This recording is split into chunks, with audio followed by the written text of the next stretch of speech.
అందరికీ నమస్తే. నేను మీ తిరుపతి. తెలంగాణ ముఖ్యమంత్రి రేవంత్ రెడ్డి గారికి కాంగ్రెస్ పార్టీకి సంబంధించినటువంటి ఎమ్మెల్యేలు షాక్ల మీద షాక్లు ఇస్తున్నారు. ఏం చేయాలో అర్థం కానటువంటి సిచ్యువేషన్లో కాంగ్రెస్ పార్టీకి సంబంధించినటువంటి మంత్రులు ఉన్నారు.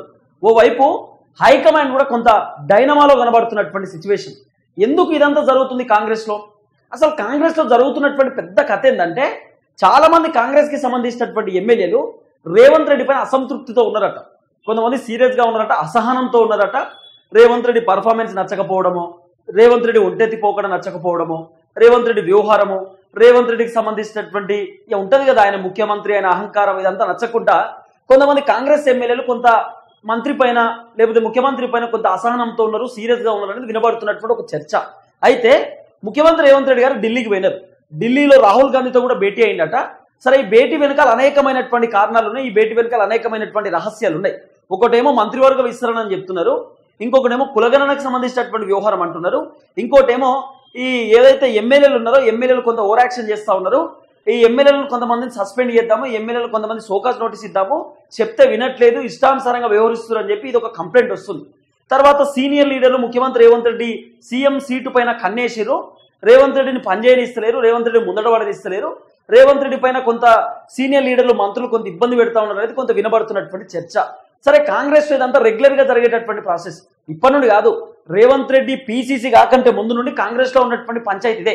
కాంగ్రెస్ లో ఒక వ్యక్తి ఎదుగుతుందంటే కొంత కిందికి లాగేటటువంటి ఒక బ్యాచ్ ఉంటుంది. సరే, ఇదంతా పక్కన పెడితే, కాంగ్రెస్ పంచాయతీ అంతా పక్కన పెడితే, ముఖ్యమంత్రి రేవంత్ రెడ్డి పైన 20 నుండి 25 మంది కాంగ్రెస్ పార్టీకి సంబంధించినటువంటి ఎమ్మెల్యేలు అసంతృప్తితో ఉన్నారు. ఎందుకు అసంతృప్తితో ఉన్నారు? రేవంత్ రెడ్డికి ఎందుకు షాక్ల మీద షాక్లు ఇస్తుందంటే, ఫస్ట్ రేవంత్ రెడ్డి దగ్గర దాదాపు ఈ కాంగ్రెస్ పార్టీకి సంబంధించినటువంటి ఎమ్మెల్యేలు 66 మంది కదా, మంత్రులతో కలిపి. రేవంత్ రెడ్డిని తీసేస్తే దాదాపు 65 మంది ఉంటారు. ఈ 65 మందిలో ఇక బీఆర్ఎస్ పార్టీ నుండి కాంగ్రెస్లోకి వచ్చినటువంటి సంఖ్య తీసేయదు. ఎందుకంటే ఆల్రెడీ వాళ్ళ మొత్తం కూడా డైనమాలో ఉన్నారు. మేము బీఆర్ఎస్లో ఉన్నామా, కాంగ్రెస్లో ఉన్నా, ఏడున్నామా అనేటటువంటి డైనమాలో పార్టీలు మారినటువంటి ఎమ్మెల్యేలు ఉన్నారు. వాళ్ళ వ్యవహారం పక్కన పెడితే దాదాపు 65 మంది ఎమ్మెల్యేల పైన రేవంత్ రెడ్డి గారు ఒక సర్వే చేయించారు. ఒక సర్వే చేపిస్తే ఈ 65 మంది ఎమ్మెల్యేలలో సుమారు 20 నుండి 22 మంది ఎమ్మెల్యేల మీద మొత్తం నెగిటివ్ రిపోర్ట్ వచ్చిందట. రెడ్ రిపోర్ట్ అంటే నెగిటివ్ రిపోర్ట్. ఈ 20 నుండి 22 మంది ఎమ్మెల్యేలు గెలుచుడే పత్తా. ఒక్కసారి కూడా కాన్స్టిట్యున్సీలో తిరిగినటువంటి దాఖలాలు లేవు, కాన్స్టిట్యున్సీలో పోయి జనాలను పట్టించుకున్నటువంటి దాఖలాలు లేవు, వాళ్ళ నియోజకవర్గాలలో ఒక్క రోజన్న ఇట్లా పోయి ముఖం చూపించి మళ్ళీ హైదరాబాద్కి వచ్చినటువంటి దాఖలాలు లేవు. గెలిచిందే గుర్తనట. డిసెంబర్ 9వ తారీఖు గెలిస్తే ఇప్పటిదాకా మొత్తం హైదరాబాద్లోనే ఉన్నారట, హైదరాబాద్లో సెటిల్మెంట్లు చేస్తున్నారట తప్ప ఈ ఎమ్మెల్యేలు కాన్స్టిట్యున్సీలో పోయి కాన్స్టిట్యున్సీ ప్రజల దగ్గర అట్లీస్ట్ కొంచెం ముఖం చూపించేటటువంటి కార్యక్రమం కూడా చేయలే. అట్లా దాదాపు 20 నుండి 22 మంది ఎమ్మెల్యేలు ముఖ్యమంత్రి రేవంత్ రెడ్డి గారి దృష్టికి వచ్చారు. సర్వే చేపిస్తే దాదాపు ఎంతమంది 65 మంది ఎమ్మెల్యేలు ఉంటే సుమారు పర్సెంటేజ్ లెక్క చూసుకుంటే దగ్గర 65% పాజిటివ్ వచ్చిందట. మిగిలినటువంటి 35% మొత్తం కూడా నెగిటివ్ వచ్చిందట. Negative survey. ఒక్కరు చక్కగా పనిచేస్తలేరు, ఎమ్మెల్యేలు ఎవరు కూడా మా నియోజకవర్గాలలో వస్తలేరు, మేము పోయి ఎమ్మెల్యేలను కలుద్దామంటే కూడా కలుస్తలేరు, మా బాధలు పట్టించుకుంటలేరు, మేము చెప్పింది ఇంటలేరు. చాలా మంది సర్పంచులు కూడా ఎమ్మెల్యేల దగ్గర పోయి, సార్ మాకు బిల్లులు రాలేదు, పెండింగ్ బిల్లులు, మా పరిస్థితి ఏంటంటే ఎమ్మెల్యేలకు సమాధానం చెప్పే పరిస్థితి లేదు. తర్వాత డబుల్ బెడ్రూమ్ ఏమైంది, మాకు కళ్యాణ లక్ష్మి కింద తులం బంగారం ఇస్తా అని చెప్పిర్రు, లేకపోతే స్కూటీలు ఇస్తా అన్నారు, లేకపోతే 2500 ఇస్తా అన్నారు, 500 రూపాయలు ఇస్తా అన్నారు, ఏమైందని చెప్పి జనాలు అడుగుదామని ఎమ్మెల్యేల దగ్గరికి పోతే ఎమ్మెల్యేలు అసలు ఊళ్ళో లేరు కదా. ఎమ్మెల్యేలు వాళ్ళ నియోజకవర్గాలలో లేరు. పోనీ నియోజకవర్గంలో ఉన్నటువంటి ఎమ్మెల్యే క్యాంప్ ఆఫీస్లో మన ఎమ్మెల్యే ఉంటాడు అంటే ఉండడు. ఏడుంటాడు మరి ఎమ్మెల్యే? హైదరాబాద్లో ఉంటాడు. ఇట్లా దాదాపు 20 నుండి 22 మంది ఎమ్మెల్యేలు మొత్తం హైదరాబాద్లో ఉన్నారట. ఇది రేవంత్ రెడ్డి సర్వే చేస్తే వెళ్ళినటువంటి డేటా. ఈ 20 నుండి 22 మంది ఎమ్మెల్యేలకు మొన్న జరిగినటువంటి సిఎల్పి మీటింగ్లో ముఖ్యమంత్రి రేవంత్ రెడ్డి గారు గట్టిగా వార్నింగ్ ఇచ్చినట్టు. ఇష్టానుసారంగా వ్యవహరిస్తే నడవదు, కాన్స్టిట్యున్సీలో ఉండాలి, కాన్స్టిట్యున్సీలలో తిరగాలి, మీరు జనాల దగ్గరికి వెళ్ళండి, కేసీఆర్ చేసినటువంటి అప్పు గురించి చెప్పండి, ప్రభుత్వం పడుతున్నటువంటి స్ట్రగుల్స్ గురించి చెప్పండి, ప్రభుత్వం పడుతున్నటువంటి ఇబ్బందులు, మనం పడుతున్నటువంటి వడ్డీల గురించి జనాలకు ఎక్స్ప్లెయిన్ చేయమని చెప్పి ఎమ్మెల్యేలకు రేవంత్ రెడ్డి కూడా చెప్పిండట. చెప్పినప్పుడు అయినా అట్లీస్ట్ ఎమ్మెల్యేలు పోవాలి కదా, పోలే. సరే, వీళ్ళు పోకపోవడానికి గల కారణం ఏంది? ఎందుకు చాలా మంది ఎమ్మెల్యేలు నియోజకవర్గాలలో తిరుగుతలేరు? ఎందుకు ఎమ్మెల్యేలు కాన్స్టిట్యున్సీలోకి పోవాలంటే భయపడుతుర్రు అంటే, మొన్న రాజగోపాల్ రెడ్డి మీకు తెలుసు కదా, మునుగోడుకు సంబంధించినటువంటి ఎమ్మెల్యే కోమటిరెడ్డి వెంకటరెడ్డి వాళ్ళ తమ్ముడు రాజగోపాల్ రెడ్డి మొన్న రేవంత్ రెడ్డిని సిఎల్పి మీటింగ్లో అన్నాడట. ఏమన్నాడు రాజగోపాల్ రెడ్డి అని డైరెక్ట్ ముఖం మీదనే చెప్పినట్టు. సిఎల్పి మీటింగ్లో దీపాదాస్ మున్సి గారు ఉన్నారు, కాంగ్రెస్ పార్టీ ఇన్ఛార్జ్ ఉన్నారు, పిసిసి అధ్యక్షుడు మహేష్ కుమార్ గౌడ్, ఎమ్మెల్యేలు, ఎంపీలు, మంత్రులు, ఎమ్మెల్సీలు అందరూ ఉండగా రాజగోపాల్ రెడ్డి చెప్పినట్టు కదా ముఖ్యమంత్రి రేవంత్ రెడ్డి ముఖం మీదనే, ఇగో మీ దగ్గర పైసలు లేవు, పైసలు లేనప్పుడు ఎందుకు చెప్తున్నారు మరి? పైసలు లేనప్పుడు రైతు బంధు ఇస్తాం, రుణమాఫీ ఇస్తాం, పెన్షన్ ఇస్తాం, కొత్త రేషన్ కార్డు ఇస్తాం, ఇందిరమ్మ ఇల్లు కట్టిస్తాం, ఇవన్నీ ఎందుకు చెప్తున్నారు? మీరేమో పైసలు లేకుండా ఏది పడతా చెప్తున్నారు, జనాలు మమ్మల్ని సాగుకొడుతున్నారు. జనాలు మమ్మల్ని అడుగుతున్నారు, నిలదీస్తున్నారు. ఏమైంది రైతు బంధు అని అడుగుతున్నారు, ఏమైంది రుణమాఫీ చేయలేదని అడుగుతున్నారు, ఏమైంది ఇందిరమ్మ ఇల్లు అని చెప్పి మమ్మల్ని అడుగుతున్నారు. ఊళ్ళో పోవాలంటే మేము ముఖం ఇట్లా కింద దించుకునే పరిస్థితి, ఊళ్ళో పోవాలంటే జనం మమ్మల్ని తరిమించి కొట్టేటటువంటి పరిస్థితి. ఇలా జనాలు చాలా ఆగ్రహంతో ఉన్నారు, కోపం మీద ఉన్నారు ఎమ్మెల్యేల పైన. మీరు చేసిన పెంటకు ఊళ్ళో తిరగాలంటే మాకు ఇజ్జత్ అనిపిస్తుంది అని చెప్పి మన రాజగోపాల్ రెడ్డి కూడా మాట్లాడేటటువంటి కార్యక్రమం చేసిన సిఎల్పి మీటింగ్లో. ఇది సోషల్ మీడియాలో విపరీతంగా వైరల్ అయింది వార్త.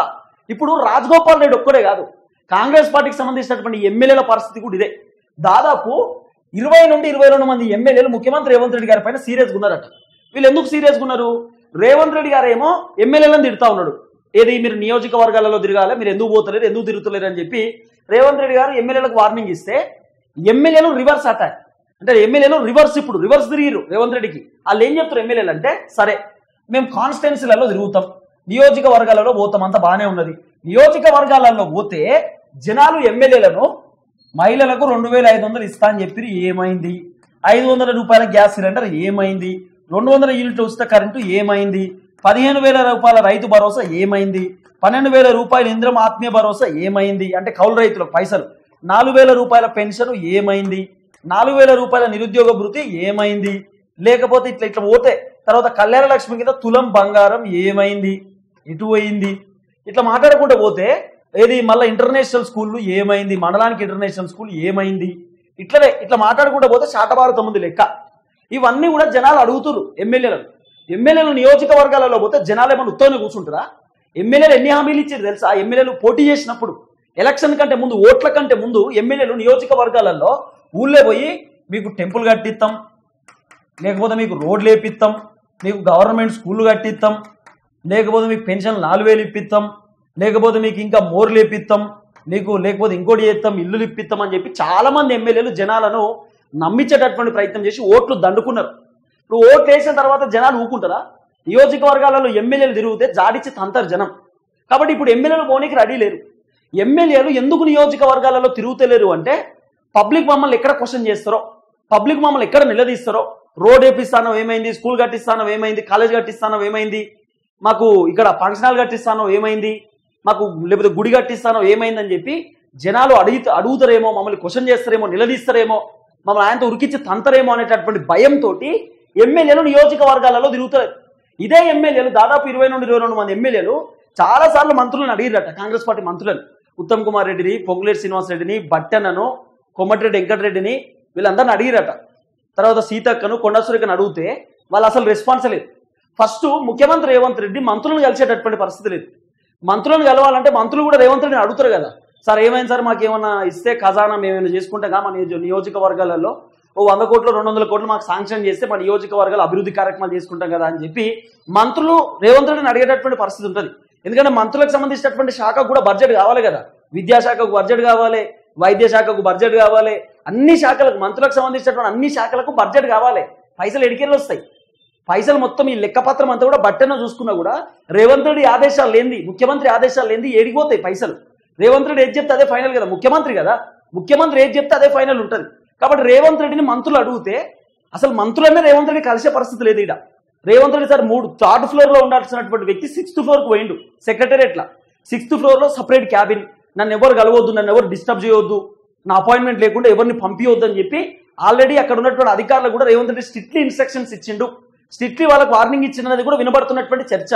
ఇదంతా దేనికి సంకేతం ఏంటంటే, ఎమ్మెల్యేలు మంత్రులను అడుగుతారు ఏమని, సార్ అట్లీస్ట్ మా నియోజకవర్గం, ఇప్పుడు ఫర్ ఎగ్జాంపుల్ మాది జయశంకర్ భూపాలపల్లి అనుకో, ఈ జయశంకర్ భూపాలపల్లి నియోజకవర్గంలో అక్కడ ఉన్నటువంటి ఎమ్మెల్యే గండ్ర సత్యనారాయణరావు ఆయన ఏం చేయాలా, ఊర్లో తిరగాల, విలేజ్లో తిరగాల, అన్ని ఊర్లో ఆయన ఇచ్చినటువంటి హామీలన్నీ నెరవేర్చాలంటే భూపాలపల్లికి 100 కోట్లో, 200 కోట్లో, 150 కోట్లో బడ్జెట్ శాంక్షన్ చేయాలి government. Telangana government budget sanction చేస్తే అక్కడ ఉన్నటువంటి ఎమ్మెల్యే ఆయన రోడ్లు వేయించడో, స్కూళ్ళు కట్టించడో, అక్కడ ఉన్నటువంటి కొంత అభివృద్ధి కార్యక్రమాలు చేస్తారు గవర్నమెంట్ నుండి బడ్జెట్ శాంక్షన్ అయితే. ఈ గవర్నమెంట్ నుండి బడ్జెట్ శాంక్షన్ కానీ అక్కడ ఉన్నటువంటి స్థానిక ఎమ్మెల్యే జేబులకి వెళ్ళి పెట్టుకుంటాడు, పైసలు పెట్టుకోడు కదా. ఇప్పుడు ఆ బడ్జెట్ ఇచ్చేటటువంటి పరిస్థితి లేదు ప్రభుత్వం. రేవంత్ రెడ్డి దగ్గర పైసలు లేవు, కానీ ఢిల్లీకి పోనీకి పైసలు ఉంటాయి, దావోస్ తినడానికి పైసలు ఉంటాయి, పక్క రాష్ట్రంలో ఎన్నికల ప్రచారానికి పైసలు ఉంటాయి, లేకపోతే ఈయన దావతులు చేసుకోవడానికి పైసలు ఉంటాయి, అన్నిటికీ పైసలు ఉంటాయి. తెలంగాణ ప్రజలకు సొమ్ములు ఇవ్వడానికి, తెలంగాణ ప్రజలకు వాళ్ళు ఇచ్చినటువంటి హామీలు నెరవేర్చడానికి పైసలు లేవు వీళ్ళ తాను. ఇప్పుడు మళ్ళీ ఢిల్లీకి పోయిండు రాహుల్ గాంధీని కలవడానికి, అప్పుడు పైసలు ఉంటాయి. చార్టర్డ్ ఫ్లైట్ వేసుకొని, గన్మెన్లను పెట్టుకొని, కార్లు వేసుకొని మొత్తం ఢిల్లీ పోయి హంగామా చేయడానికి పైసలు ఉన్నాయి. కానీ ఇక్కడ రైతులకు ఇవ్వాల్సినటువంటి రైతు భరోసా, పేద ప్రజలకు ఇవ్వాల్సినటువంటి పైసలు వేయడానికి డబ్బులు లేవు. కొన్ని నియోజకవర్గాలలో చాలా మంది ఎమ్మెల్యేలు స్ట్రగుల్ ఫేస్ చేస్తుంది ఇదే. ఒక్క నియోజకవర్గంలో కూడా ఇప్పటిదాకా చక్కగా బడ్జెట్ రాలే. ఈ 22 మంది ఎమ్మెల్యేల బాధలు కూడా ఇదేనట, కాంగ్రెస్ పార్టీ ఎమ్మెల్యేల బాధ. మాకు అట్లీస్ట్ నియోజకవర్గాలలో అభివృద్ధి చేద్దామంటే పైసలు ఇస్తలేడు. మా కాన్స్టిట్యున్సీలో ఒక 10 కోట్లు 15 కోట్లు శాంక్షన్ అయినా కూడా మంచుకుంటుండే, రూపాయి బడ్జెట్ ఇస్తలేడు. మేము ఏం చేయాలి? మేము ఎట్లా పోవాలి మా నియోజకవర్గాలకి?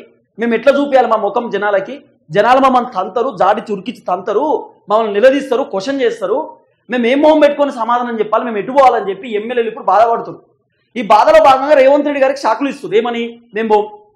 మేము పోము, నువ్వు మా నియోజకవర్గానికి 100 కోట్లు 200 కోట్లు శాంక్షన్ చేసేదాకా మా నియోజకవర్గాలు తిరగం, మేము పోం. వాళ్ళు మమ్మల్ని ఎమ్మెల్యే కాదని అనుకుంటే ఏం లేదు. లాస్ట్కు మేము ఏం చెప్పాలో అది చెప్తాం జనాలకి, కానీ మేము పోం. ఎమ్మెల్యేలు చాలా మంది రెడీగా ఉన్నారు. అరే మాకు పైసలు ఇస్తలేరు, ప్రభుత్వం దగ్గర పైసలు లేవు, గవర్నమెంట్ దగ్గర బడ్జెట్ లేదు, మేమేం చేయాలని చెప్పుకోనికి రెడీగా ఉన్నారు. చాలా మంది ఎమ్మెల్యేలు చెప్తున్నారట, గవర్నమెంట్ దగ్గర పైసలు లేవు, మేమేం చేయాలి, వాళ్ళు పైసలు ఇస్తే ఏమైనా పని చేస్తాం, వాళ్ళు పైసలు ఏంది మేమేం చేయాలని ఎమ్మెల్యేలు చాలా మంది ఓపెన్గా చెప్పుకుంటారు. వాళ్ళ ప్రభుత్వం గురించి వాళ్ళే చెప్పుకుంటారు ఎమ్మెల్యేలు. కాబట్టి కొంత ముఖ్యమంత్రి రేవంత్ రెడ్డి గారి పైన కాంగ్రెస్ పార్టీకి సంబంధించినటువంటి ఎమ్మెల్యేలు ఆగ్రహంతో ఉన్నారు, అసహనంతో ఉన్నారు, కొంత సీరియస్ గా ఉన్నారు అనేది కూడా కొంత ప్రధానంగా వినబడుతున్నటువంటి చర్చ.